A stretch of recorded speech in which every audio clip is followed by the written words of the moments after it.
Hello everyone, আসসালামু আলাইকুম। আমরা কিন্তু অনেক সময় নতুনভাবে ইমো করলে ইমোতে কিন্তু কল যায় না, বা আমরা কিন্তু কল দিতে পারি না কাউকে। তো এর জন্য কিন্তু আপনাদের ফোনের ইমোর পারমিশনগুলা অন করে দিতে হবে। তো আপনাদের কিন্তু নতুনভাবে ইমো করলে প্রথমভাবে কিন্তু এমন দেখাবে বা এমন অপশন আসবে। তো আপনারা চলে যাবেন ইমোতে আপনার চাপটা ধরবেন, ধরার পর নিচে লেখা আছে অ্যাপ ইনফো। আপনারা অ্যাপ ইনফোর মধ্যে চলে যাবেন। যাওয়ার পরে আপনাদেরকে নিয়ে যাবে সেটিংস এর ভিতরে। তো এখানে লেখা আছে পারমিশন। আপনারা পারমিশনের ভিতরে ক্লিক করবেন। তারপর এখানে কিন্তু আপনারা সবগুলা পারমিশন অ্যালাউ করে দিতে হবে। প্রথমে আছে ক্যালেন্ডার, আমি কিন্তু এটা অ্যালাউ করে দিলাম। তারপরে ব্যাকে আসবেন। তারপর লেখা আছে কল লগ, আপনি কিন্তু এটাও কিন্তু অ্যালাউ করে দিতে হবে।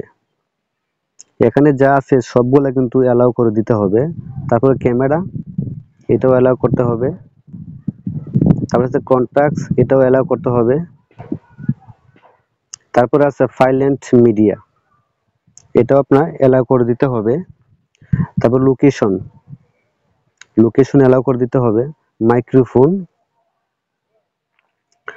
তারপরে আছে ফোন,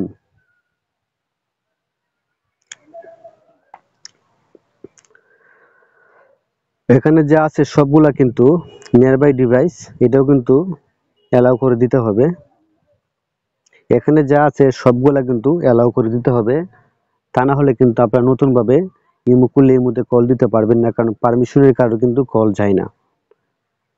তারপর লাস্টে আছে remove permission and free up space, আপনারা এটাও কিন্তু অ্যালাউ করে দিতে হবে। এখন কাজ শেষ, আপনার ব্রেকে চলে আসবেন। এখন আপনি কল দিবেন, কল কিন্তু চলে যাবে।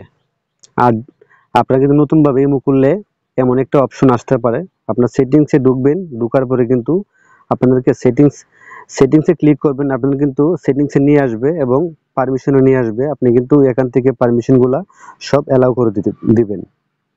তো ভিডিওটি ভালো লাগলে চ্যানেলটি সাবস্ক্রাইব করে দিবেন এবং ভালো থাকবেন। আল্লাহ হাফেজ।